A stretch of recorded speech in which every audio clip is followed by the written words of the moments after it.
Ever heard of Ragnar Lothbrok's sons? While legends swirl around figures like Ivar the Boneless and Bjorn Ironside, one son stands out for a very different reason. Ubba. What makes him special?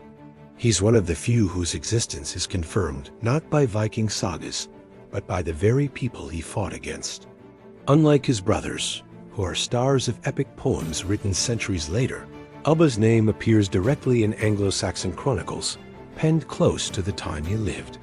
This means we know about him from his enemies, giving his story a raw, historical credibility that many other Viking heroes lack. Ubba wasn't just some raider.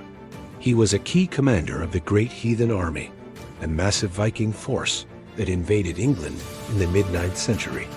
This wasn't a simple smash-and-grab operation.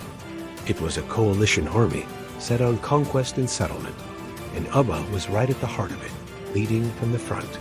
While his brother Ivar was the strategist, Ubba was the warrior. Anglo-Saxon accounts paint him as an aggressive, relentless fighter, leading charges in direct combat.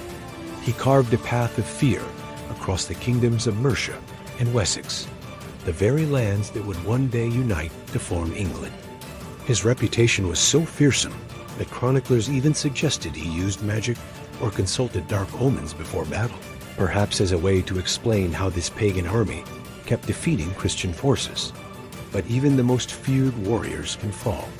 Ubba's story reaches its dramatic end around the year 878 at the Battle of Sigwit.